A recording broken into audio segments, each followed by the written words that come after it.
Thanks very much. Great to be with you. I came up with the title, Music Marilyn Monroe and the Upside Down World of Piccolos, when I got the invitation to be part of this meeting.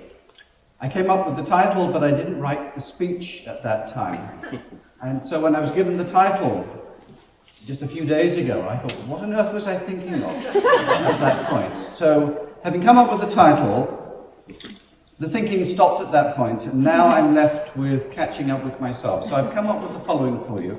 And this is going to come a little bit out of left field for you, but I hope that you stay with me right to the end, because it should be bang on the subject for today.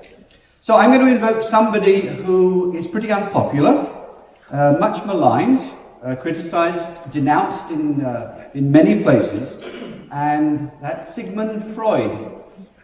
Sigmund Freud, whose name I mentioned to a colleague just a few days ago, and she said, that's so 100 years ago. But I would compare Freud with Homer, with Shakespeare, with Montaigne, Cervantes, somebody who really understood the human psyche. And perhaps his best discovery of all was to classify childhood as a distinct period of life, rather than as the life of a young adult. I personally consider that to be very important. So I'm going to use Freud's analysis of the psyche as the basis of understanding the construct of a city and how important and integral the arts are within that structure. Sounds a bit daunting, I realize, but as I say, stay with me. So let's remind ourselves of the three parts of the psyche that Freud analyzed and put forward. First of all, there's the id. The id is our most authentic, childlike self. It's creative, it's passionate, it's artistic, it's full of desire, it's full of impulses, all driven by the pleasure principle. If you've been with a 3-year-old for an afternoon, that is sheer id. Okay? Then there's the superego. The superego is the absolute opposite of the id.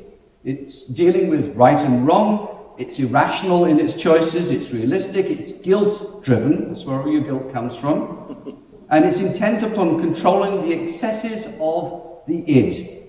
It promotes the tyranny of should have. How many times do we hear that in our lives? And then there's the poor old ego, the bit that we all see, the most visible bit, if you like, caught between the powers and the opposition of the id and the superego, and trying really, really hard to find a balance, converting sex and aggression into a more acceptable expression of the id, and modifying the id into artistic expression. As human beings, we've all been there. This is our daily lives. It constitutes our daily problems as well. We know the joys, we know the excesses, we know the continuing conflicts, the possibilities, the tolerances of the mind, and how we have promoted our minds and psyches as the structure of our cities, just as our homes represent our private minds and what our psyches consider to be important. So let's take a look at the construction of the ego with its desire to have reason and common sense and some form of equilibrium. This is what the ego can create, and does create very, very effectively. It creates education, it creates schools, it creates universities, it creates the architecture of our cityscapes, our green spaces, our tree-lined boulevards. The superego creates our social structures, our governments, the buildings we place our governments in, be they the Parthenon in Athens or the White House in Washington. They create our police forces, our armies, our rules, our laws, our religions, our churches, our penitentiaries, our inflexibilities, and our social conflicts. And then our id. Well, it is great fun dancing and taunting our ego and superego, helping to create and challenge our society and the cities we live in by making them more extraordinary, but only with the balancing influence of the ego. Only the creativity of the id and the ego could have conceived of the amazing glass structure that now announces the Louvre in Paris, appealing to thousands of other psyches. Only Brunelleschi's id and ego could have come up with the Duomo in Florence, or Christopher Wren's St. Paul's Cathedral, or Geary's Disney Hall, or the Isabella Stewart Gardner Palazzo. Imagine creating a palazzo in Yankee northeastern America, which houses the veritable contents of her psyche. It is the psyche that provides the desire to perform, to paint, to act, to design, to dance, to dream, to write, to return to the imagination that made childhood a distant country where everyone and everything was done differently.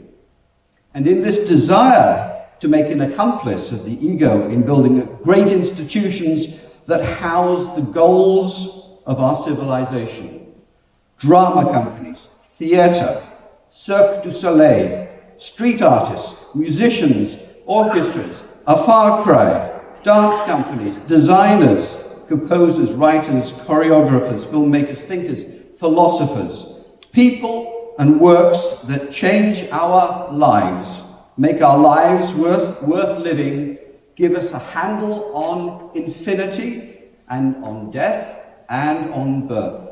It was Beethoven's id and ego that gave us the great symphonies that the BSO performs. John Singer Sargent that provided us with the astonishing collection at the MFA. Shakespeare, whose psyche today entertains thousands of people on Boston Common every single summer, enthralled to the dramatic psychological constructs that even Freud found to be exceptional. Icons, such as the Chrysler Building and the Empire State Building, are not only the signature of the great city of New York, but also the manifestation of the id as the most potent masculine symbol of the power of the city. And the Brooklyn Bridge is the city's most sensuously feminine. Cities have embraced the arts as their most extraordinary and most creative signatures.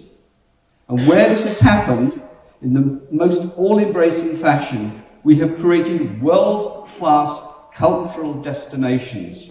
Just consider the following. London, with the beauty of the Globe Theatre on the River Thames, or the Royal Albert Hall, or Lincoln Inn's Field. Paris, with Notre Dame emerging out of the soil, out of the earth, out of the solidity of what is beneath, seeming to be unbidden, seeming to be unplanned, and right and monumental and magnificent.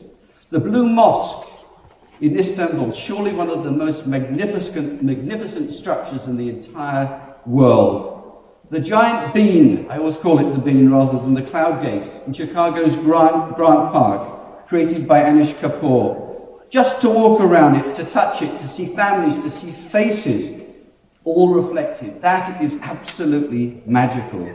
Boston and its library, created with humanist zeal and confident splendor, to allow access to the greatest works of our civilization, available to absolutely everyone.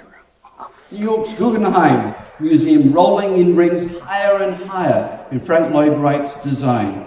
Barcelona's Gaudi Cathedral, still under construction 150 years after they began it, a temple to being a melting ice cream. The hilltop town of Taormina in Sicily, where you cannot tell where the rock finishes and the town itself begins. It's all the same, it is all continuous. Remember that architecture is frozen music. Music is the written word in sound. Dance is the handmaiden of music. The written word tells our story, the story of mankind. And we illustrate this all in design and pictures and food and wine. We experience and enjoy the recognition of our innate selves, recognition of ourselves as creative, artistic, imaginative beings, a being that can sit in a sidewalk cafe in Paris, staring at that most priapic of all structures, the Eiffel Tower, sipping a glass of wine, thinking that life is pretty cool, with absolutely no sense of guilt, not even a little bit. On his special trip last week to Boston, President Obama had this to say about our great city. You have great universities which year after year welcome the greatest talent in the arts, in science, in research. And there is a Boston diaspora that excels in every field of human endeavor. We have a humanist president in a long line of humanist presidents, starting with Jefferson, celebrating the place of the arts as a vital part of our city, making it distinctive and making it exceptional. And that is why the creative cauldron of a city is important. It is why it attracts the finest and best minds to be part of its life and being. It's why ids and egos have come together to create ideas that shape our very lives, from Cubism to Expressionism, the Bauhaus, Humanism, the Renaissance, the Enlightenment, Tom and Jerry, the movies of Alfred Hitchcock, Death of a Salesman, Italian fish soup, and the unspeakable beauty of the back of a violin made in Cremona. The arts do not make a city. The arts are the city, and without them we are left with the drab, dead monstrosities of East Germany and communist Russia, where the soul of our id and ego have been crushed between the huge intersecting powers of an all-dominating superego. Let the city flourish in its love of art. Let Marilyn Monroe go down to the Charles River to play her piccolo. Thank you.